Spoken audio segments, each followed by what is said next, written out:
ഒരു 2 table spoon sugar വെച്ച് നമുക്കൊരു കിടക്കാച്ചി ജാം ഉണ്ടാക്കി നോക്കിയാലോ. അപ്പോൾ ആദ്യം നമുക്ക് ഈ ഗ്രേപ്സ് നല്ലോണം കഴുകി വൃത്തിയാക്കി എടുക്കാം. ഇനി നമുക്കിതിൻ്റെ ഗ്രേപ്പ് ജ്യൂസാണ് എടുക്കാനുള്ളത്. അതിനായിട്ട് ഒരു ബ്ലെൻഡറിലിട്ട് നമ്മളിത് നല്ലോണം ബ്ലെൻഡ് ചെയ്തെടുക്കുക. അതിനുശേഷം ഈ ജ്യൂസിനെ നല്ലോണം നമുക്ക് അരിച്ചെടുക്കണം.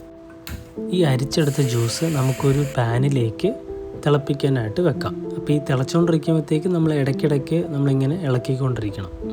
ഇങ്ങനെ തിളച്ച് കുറച്ചൊന്ന് കുറുകി കഴിയുമ്പോഴത്തേക്ക് നമുക്കിതിൽ 2 ടേബിൾ സ്പൂൺ പഞ്ചസാര ചേർക്കാം. പഞ്ചസാര ചേർത്തതിന് ശേഷം ഇടയ്ക്കിടയ്ക്ക് നമ്മളിങ്ങനെ ഇളക്കിക്കൊണ്ടിരിക്കണം.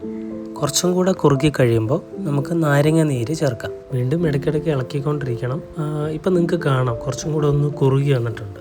ഇനി ഇത്രയും കുറുകി കഴിയുമ്പോഴത്തേക്ക് ഈ ഒരു തിക്നെസ് മതി എന്നുണ്ടെങ്കിൽ നിങ്ങൾക്ക് പാൻ ഓഫ് ചെയ്ത് നമുക്ക് മാറ്റി വെക്കാം. അപ്പോൾ ഇതിപ്പോൾ കണ്ടോ, ഇപ്പോൾ ഞങ്ങളിത് ഉണ്ടാക്കിയതിൽ കുറച്ചും കൂടെ ലൂസാണ്.